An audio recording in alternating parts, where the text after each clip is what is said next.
Buenos días, profesor Miguel Pérez de Arce, compañero y compañera. Soy Ricardo Rivadeneira, representante del Grupo 9, y hoy vamos a hablarles sobre la elasticidad en la economía.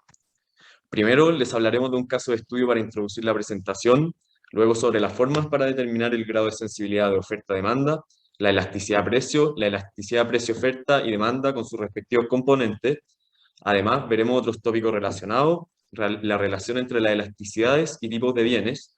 También hablaremos sobre la elasticidad de ingreso de la demanda, para terminar, por último, con un ejemplo de la realidad. El objetivo de esta presentación es comprender el concepto de elasticidad y ejemplificar cómo éste está presente en el día a día. Bueno, para introducir esta materia, tenemos una pregunta que hasta lo que conocemos de curvas de oferta y demanda no somos capaces de responder. Esta es, ¿qué determina la sensibilidad con la que se ve afectada la oferta y demanda ante variaciones en el precio de un bien? Situémonos en el caso de qué pasa a nivel del mercado cuando el Estado pone un impuesto a un bien. Como ya sabemos, se producirá un nuevo equilibrio. Este se ve reflejado en las flechas debajo de los ejes que representan la diferencia entre los costos y cantidades sin y con el arancel. Es importante que notemos que la carga del impuesto la asumen tanto ofertantes como consumidores, y esa carga vendrá determinada por las inclinaciones de ambas curvas. Esto se puede ver mejor en estos dos gráficos. Reflejan las curvas de oferta y demanda en dos mercados distintos sobre un mismo bien. Al hacer la comparación, se ve que en un punto inicial pueden tener el mismo equilibrio, pero ante la variación de uno de los factores pueden variar de manera distinta, llegando a puntos de equilibrio muy lejanos. Se dice que el gráfico de la derecha es más elástico en la demanda, porque las personas tienden a cambiar mucho su consumo ante un determinado cambio de precio. En cambio, eh, en el gráfico de la izquierda, ante un cambio muy abrupto, la cantidad varía muy poco. Un ejemplo es cuando sube el precio de la benzina. En el gráfico de la izquierda, la gente es más indiferente frente a esta alza en el precio porque no reducirán mucho su consumo de benzina. En cambio, en el caso de la derecha, probablemente la gente dejará de usar tanto el auto y se comenzará a subir al transporte público, andar más en bici o u otra alternativa.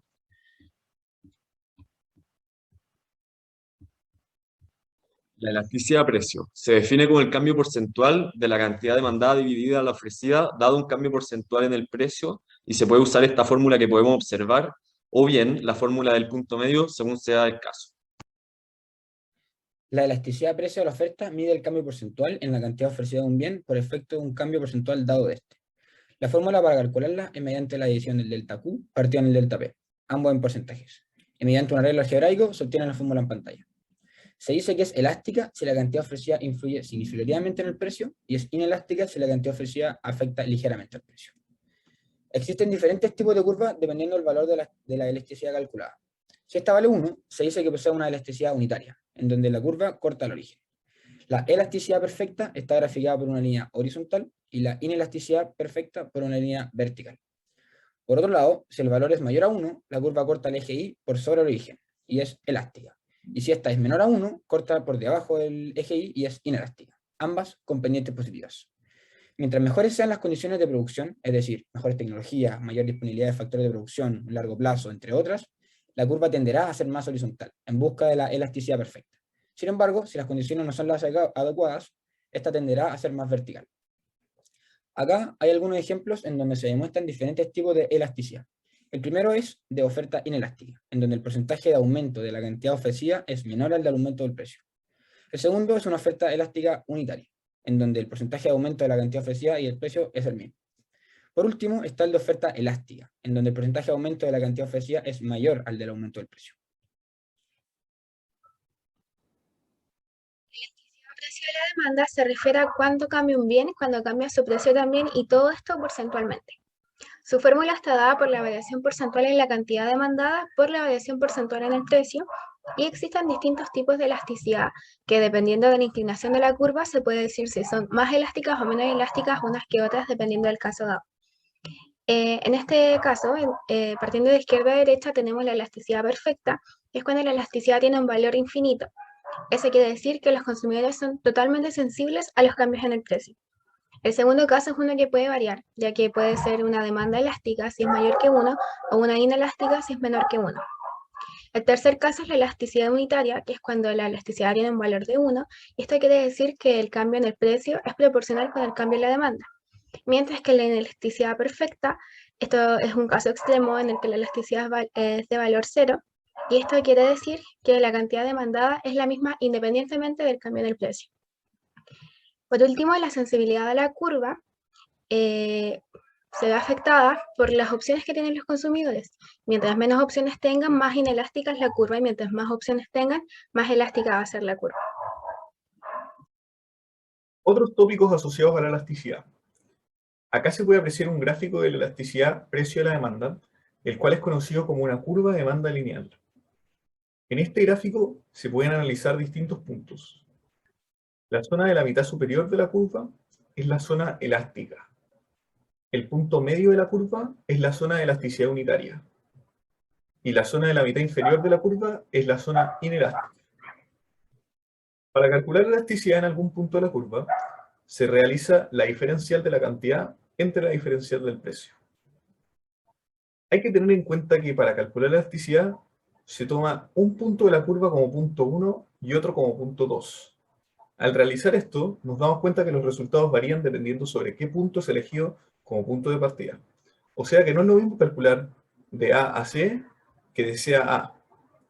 Es por esto que, para obtener una mayor precisión en los resultados, se calcula el promedio de la cantidad y el precio y se agregan en la fórmula como se ve a continuación.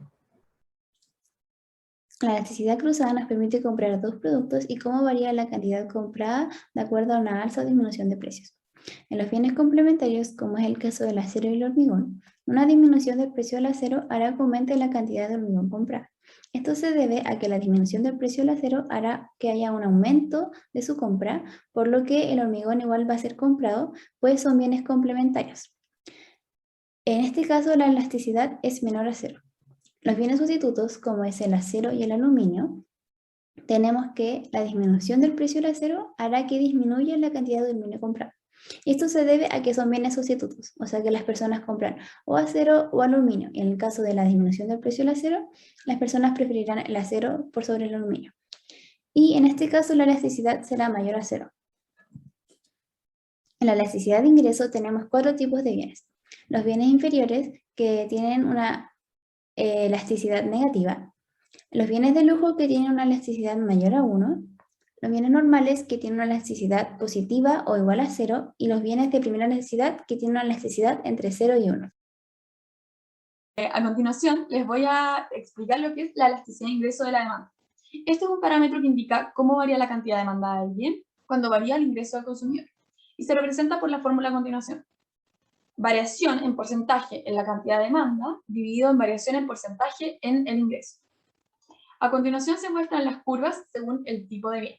La de más a la izquierda es cuando se viene el comportamiento de un bien normal, el cual pasa a actuar como un bien inferior, cuando aumenta el ingreso. Esto se nota por la elasticidad de ingreso de la demanda, que es negativa. Un ejemplo de esto es una persona que utiliza el transporte público y al aumentar el ingreso decide comprarse un automóvil y ya no va a usar más el transporte público, lo cual lo vuelve un bien inferior. En este ejemplo se priorizará más adelante. En el caso 2, el de la mitad, se puede ver el comportamiento de un bien normal. Sin embargo, al aumentar el ingreso, el consumo de este bien va a disminuir abruptamente, lo cual se puede ver ejemplificado con el caso del pan. Cuando una persona consume pan y aumenta sus ingresos, probablemente va a querer utilizar ese extra que ha ganado en alimentos más nutricionales que le brinden más vitaminas, proteínas, etc., que el pan. Sin embargo, no es que lo vaya a dejar de consumir en su totalidad, sino que va a preferir comprar más de otra cosa. Y por último, en el caso de más a la derecha, se tiene el comportamiento de un bien normal que pasa a actuar como bien de lujo. Esto sucede cuando al aumentar el ingreso, se aumenta el consumo de dicho bien. Por ejemplo, cuando se compra un remedio genérico y luego aumenta el ingreso, la persona va a preferir irse por el remedio original, ya que ya va a tener el ingreso suficiente para poder comprarlo. Y así se suplirá su necesidad. Luego les muestro la profundización del caso 1 del transporte público, que está aplicado a la vida real. El ejemplo es el siguiente. Una persona se moviliza en transporte público utilizándolo 50 veces al mes. Luego se produce un aumento de sus ingresos, desde 20.000 a 70.000 pesos. La persona logra comprarse un auto con este aumento. Por lo tanto, el transporte público pasará a ser un bien inferior con la elasticidad de ingreso de la demanda menor a cero. Los cálculos para llegar a dichas conclusiones son los siguientes. Se utiliza la fórmula indicada anteriormente y reemplazamos los valores de cantidad, es decir, delta Q 0 menos 50, porque pasa de utilizarlo 50 veces a 0, ya que al comprarse el auto no va a utilizar más el transporte público. Luego, delta Q dividido Q da un valor de menos 1, que al transformarlo a porcentaje, dame un menos 100%. Luego, al reemplazar los valores de ingreso, tenemos que delta I es igual a 50.000 y el I inicial, el ingreso inicial, serían 20.000. Por lo que delta I dividido I da un valor de 2,5, es decir, resulta un 250%. Luego, el resultado final será el menos 100% dividido en el 250%, lo que nos da un valor de menos 0,4. Es decir, la elasticidad del ingreso de la demanda es negativa, por lo que el transporte público va a pasar de ser un bien normal a un bien inferior. En conclusión, la elasticidad es la cantidad demandada u ofrecida que reacciona frente a cambios en otras variables y permite conocer de qué forma estas interacciones afectarán a los consumidores. La sensibilidad se relaciona con factores que permiten conocer si una curva es más elástica o menos elástica, y a su vez eso afecta directamente a los consumidores. Y la elasticidad se evalúa localmente en el bien o servicio al que se quiera analizar. Aquí se presentan las referencias bibliográficas.